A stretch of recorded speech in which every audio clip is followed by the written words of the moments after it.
Marhaba ya jama'a and welcome back to another video. Today we're going to learn Ramadan related vocabulary in honor of Ramadan, which is happening this month. If you didn't know, Ramadan is the 9th month of the Islamic calendar, observed by Muslims worldwide as a time of fasting from dawn to sunset, increased prayer, reflection, and community. By the way, the corresponding vocab sheet can be found linked here and in the description box below in the Shami speaker store. So without further ado, let's jump right in.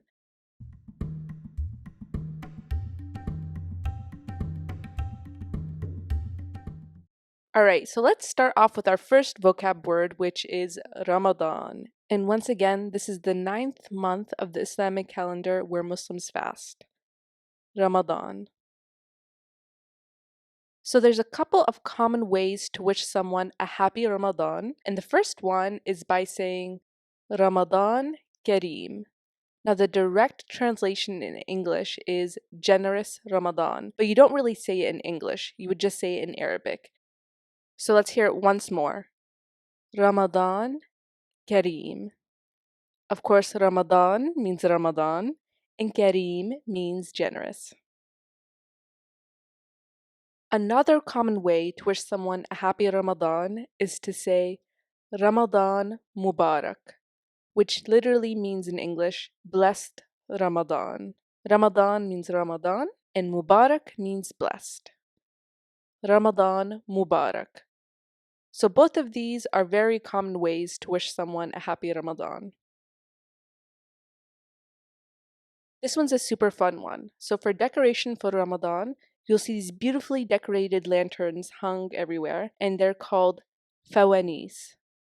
And you can basically think of them in English as Ramadan lanterns. So once again, fawanis.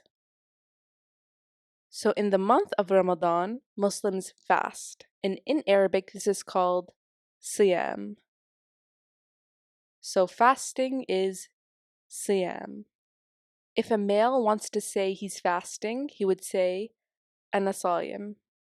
If a female wants to say I am fasting, she would say ana saime. Before fasting, Muslims usually wake up to have a pre-dawn meal, and this is called suhoor. Suhoor. So this happens right before the sun rises, and it gives them fuel to fast throughout the day. Now the opposite of this is the meal that breaks the fast, which is called Iftar. Iftar. And this meal happens after the sun has gone down. And you'll notice that Iftar sounds like ftur, which means breakfast in Arabic. And that makes sense because breakfast means that you're breaking your fast in the morning. Now there's increased prayer during Ramadan, and in Arabic this is called salah. Salah. Now there are 5 main prayers each day, but in Ramadan there's also the nightly prayer called Tarawih.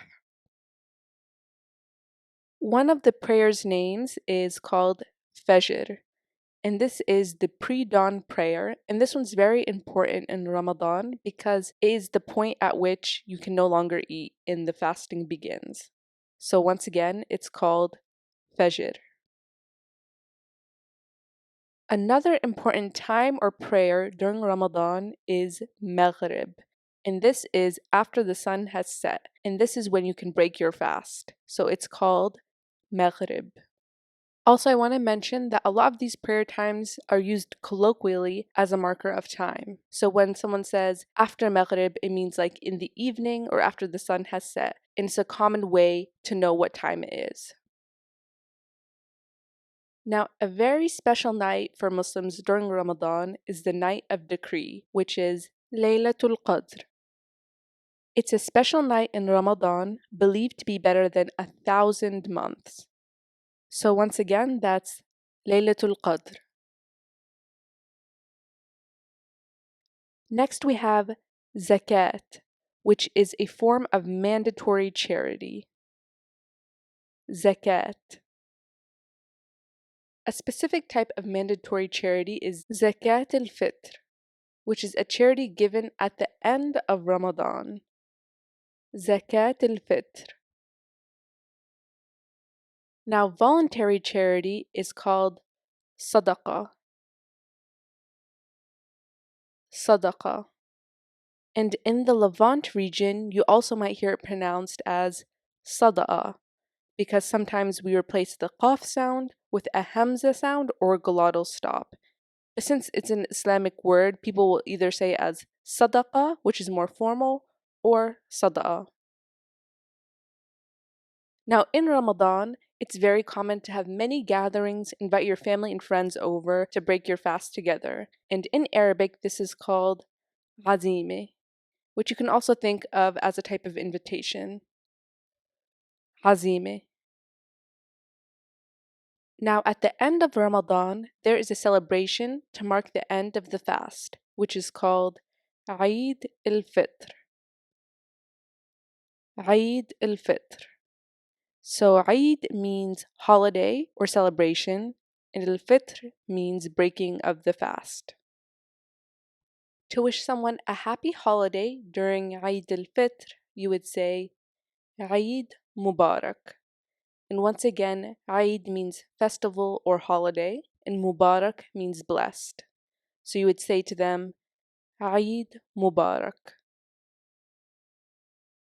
So there's a special phrase used during Ramadan and during Eid, and you can think of this as a greeting or a prayer. And basically it means, may Allah, which means God, accept good deeds from us and you. So in Arabic this is تقبل الله منا ومنكم. Or you can also say تقبل الله منا ومنكم. Taqabbal means to accept. Allah or Allahu means God. Minna means from us. Wa means and minkum means from you. And so this is said as a way to recognize someone's good deeds, prayers, fasting, etc. during the month of Ramadan. And so once again, it's taqabbalallahu minna wa minkum.